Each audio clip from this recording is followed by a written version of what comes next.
Okay, so in this video, I'm going to show you how to validate two data sets using Power Query.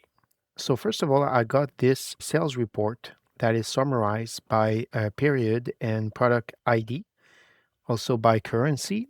And I also have a finance report that I'm going to load into a table just so we can see it. The new data sheet. A finance report that coming from, let's say, a data warehouse that we have but that has much more details. But when I tried to validate the data, I couldn't figure out what was that period because nothing was adding up. So we're going to start by going in Power Query. So I'm going to go edit, and here both of my data sets are loaded in Power Query. So if you don't know how to do that, you can go watch another video about that. So the first thing I'm going to do is I'm going to add 3 columns here to get periods out of these dates values, so we can have the same level of data than my sales report. So I'm going to go ahead and add 3 columns. Just going to keep them blank for now. So first one, I'm going to call it order period. Keep it blank. Okay. Then another one, due period, keep it blank. And finally ship period, keep it blank. Okay, so now to get the same period format than the sales report, I'm going to use a formula, and I'm going to use I'm going to replace these blank quotes by date to text. Actually, since the date format is actually a date time format, I'm going to use the date time to text formula. So I'm going to here, and then I'm going to reference the order date, doing order period, so order date, and the format is going to be this way. So for Y P and then MS. So the year P and the month. I'm closing this. Here I have my formula. I'm going to do the same thing for the other two. So due period. So date, time to text, due, date, and finally the last one, date. Okay, so I have my 3 period. Okay, so now, and since I want to have it at the same level of details than the sales report, I'm going to remove the columns that I won't need. So customer, I don't need. I'm going to remove it here. And the sales order number, I don't need it. I also don't need these 3 date columns. So I remove them as well. Okay, so now the problem is these values are now duplicated. So I need to group them together to get the results that I want. So I'm going to reference this one. And now I'm going to group this one by, I'm going to start with order period. So I'm going to rename this as group by order period. And I'm going to add a step called group by. I'm going to use the advanced. I'm going to add all the grouping that I need. So currency, and then it's going to be order period for this one.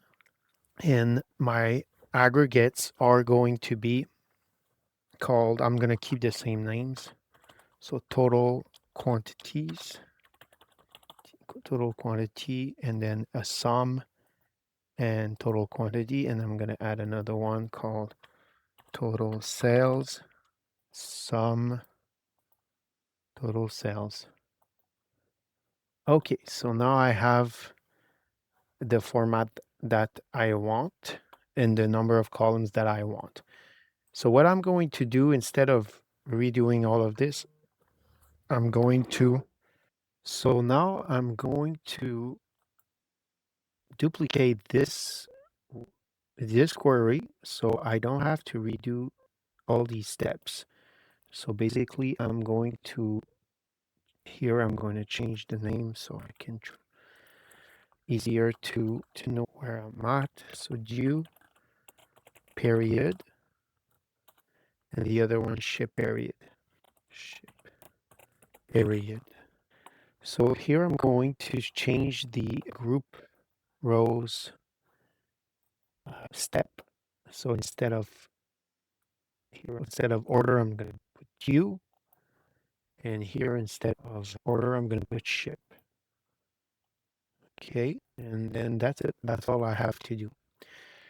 So now the next step is going to be, so to do my analysis, I'm going to have to stack these 4 different query on top of each other. So what I'm going, so in order to do that, I want them to have all the same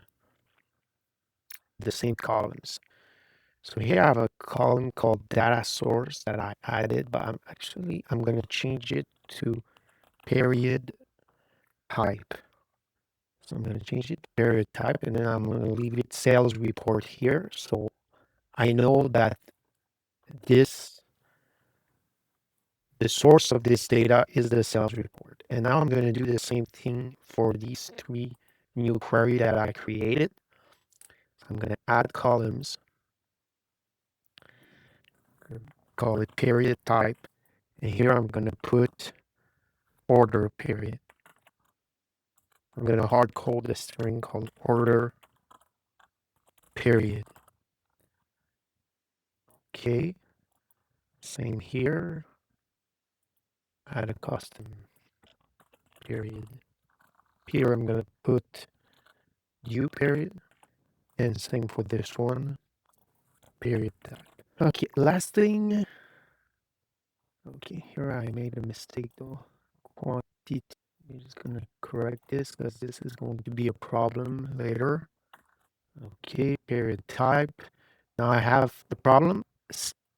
In order to combine all these 4 queries together, they need to have all the exact same columns title. So here the problem I have is with the aggregation, I kept the aggregated value, aggregated column. So I'm gonna remove these order period, and I'm just gonna call them period. And I'm gonna be able to know which one it is based on that, on the new field I added, period type. So due period and ship period. Okay, so now I'm ready to combine these 4 queries together. So in order to do that, I'm going to use this function here, append query, and I'm going to append as a new. Oh, actually, I'm going to have this one selected first, because this is going to be, actually, either one could have been okay. So I'm going to use this one, append as a new, and then I'm going to click 3 or more, and then I'm just going to add them like this. And I have a new query. Yeah, I have to confirm the privacy level because there's a connection to a data warehouse, and I'm going to call this validation. And now all I have to do, I'm going to load this into a pivot table, a pivot chart on a new. So now I'm going back to what I wanted to do with this analysis. I wanted to know which type of period is in the sales report. So actually, okay, it created a pivot table for every single one of the group by queries that I created, but I don't need them. It's not, they're no use. So I'm gonna right click, I'm gonna just put connection only. I'm gonna remove this, and same for this one, connection only. Same for this one. Need to have it in the data model. And now I can just put these. Just gonna keep the validation one. That's the only one that is useful. Okay, so now I'm at my validation. So I wanted to validate which, in the sales report, I have these period. I don't know which these period are referring to. Are they order period, due period, ship period? So that's what I'm going to try to validate here. So I'm going to bring my period here as rows. I'm going to put my period type as column, and then I'm going to put the quantity. So the quantities summarized should help me to see. So in the sales report, here I have my sales report period type. I only have 2023, so I'm just going to keep 2023. I don't need these. So keep only. And quickly enough, I can see that two are exactly the same, order period and sales period. So if I look period by period, they're all the same, obviously. And so now I know that in the sales report, the period I see is the order period and not the ship period, because maybe I would want to see the ship period in the sales report. But anyway, that's another thing we need to look at. And so that's it.